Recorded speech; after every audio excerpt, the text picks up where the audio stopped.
السلام علیکم فرینڈز، آج سے ٹھیک 13 سال پہلے 10 اکتوبر 2009 کو راولپنڈی میں پاکستان آرمی کے صدر دفتر GHQ پر دہشت گردوں نے حملہ کیا جو 11 اکتوبر کو اپنے انجام تک پہنچا۔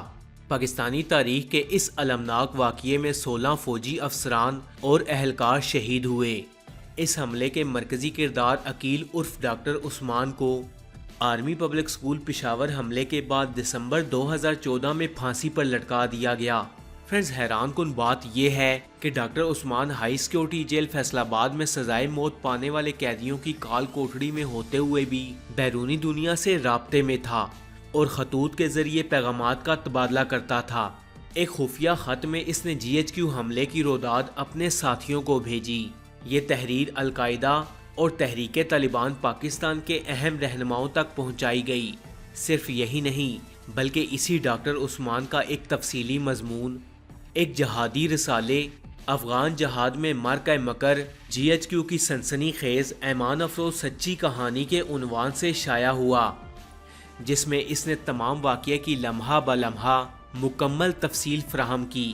خفیہ خط میں حملہ آوروں اور قانون نافذ کرنے والے اداروں کے مابین ہونے والے مذاکرات میں کلعدم تنظیموں کے رہنماؤں کے کردار کا تذکرہ انتہائی اہمیت کا حامل ہے۔ ڈاکٹر عثمان کی GHQ حملے سے متعلق مخصوص تحریر سے حساس مقامات اور معلومات کو شائع نہیں کیا گیا، لیکن حملے کے دوران ہونے والے مذاکرات کی کہانی سے اس دن ہونے والے واقعات کو سمجھنے میں کافی مدد ملتی ہے۔ ڈاکٹر عثمان کے مطابق ان کے تمام جنگجو ساتھی جو تعداد میں 10 تھے فوجی وردیوں میں ملبوس تھے، اور وہ جس گاڑی پر سوار تھے اس پر GHQ انٹری کا جعلی سٹیکر لگا ہوا تھا۔ دہشت گردوں کا مقابلہ ٹینک چوک چیک پوسٹ پر شروع ہوا۔ پاک آرمی کے اہلکاروں نے گولیوں کے تبادلے میں 10 میں سے 5 دہشت گرد آغاز میں ہی مار دیے۔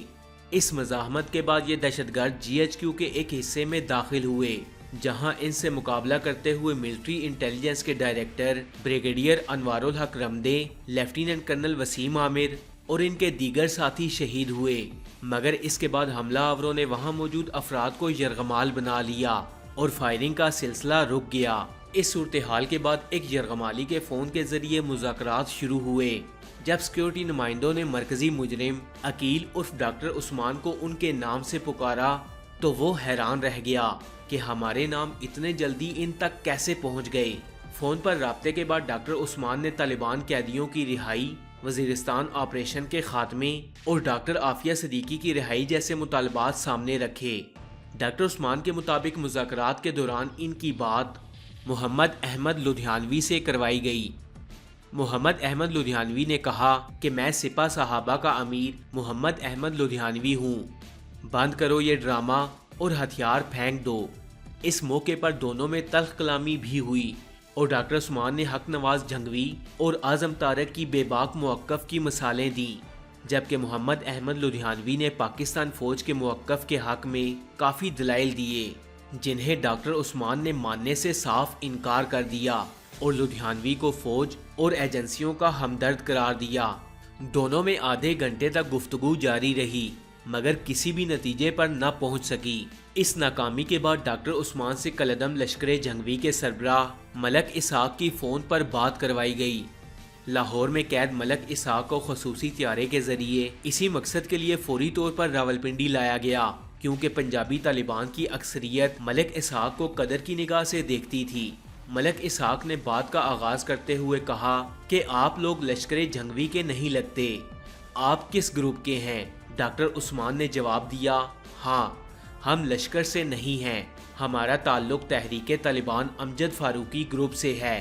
اس بات سے یہ تاثر ختم ہو گیا کہ حملہ آوروں کا تعلق لشکر جھنگوی سے تھا، کیونکہ ایک دہشت گرد نے دعویٰ کیا تھا کہ ہمارا تعلق لشکر جھنگوی سے ہے۔ ملک اسحاق اور ڈاکٹر عثمان کی گفتگو کچھ دیر تک جاری رہی۔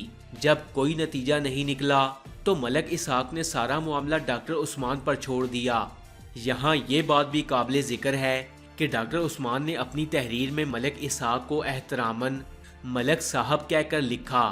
ان دو رہنماؤں کے علاوہ کلعدم جیش محمد کے عبدالرؤف اصغر جو کہ مسعود اظہر کے چھوٹے بھائی ہیں، اور اس کے علاوہ کلعدم حرکت المجاہدین کے فضل الرحمان خلیل کو بھی ان مذاکرات میں شریک کیا گیا۔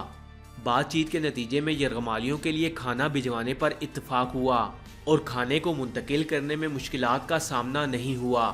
انہوں نے دہشت گردوں کی تمام تر نقل و حرکت اور پوزیشنز کے بارے میں پاک آرمی کو آگاہ کیا، جس سے جوابی آپریشن میں کافی مدد ملی۔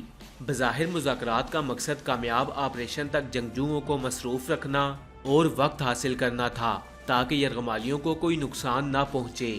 محمد احمد لدھیانوی، ملک اسحاق سمیت دیگر رہنماؤں سے مذاکرات نما گفتگو کے بعد سیکیورٹی نمائندوں نے ڈاکٹر عثمان کو فون پر مختلف باتوں میں مصروف رکھا اور اس طرح وقت گزرتا گیا۔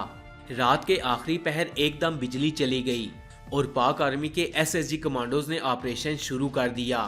فائرنگ کے تبادلے میں 4 مزید حملہ آور مارے گئے اور یرغمالیوں نے اندھیرے کا فائدہ اٹھا کر بھاگنا شروع کر دیا۔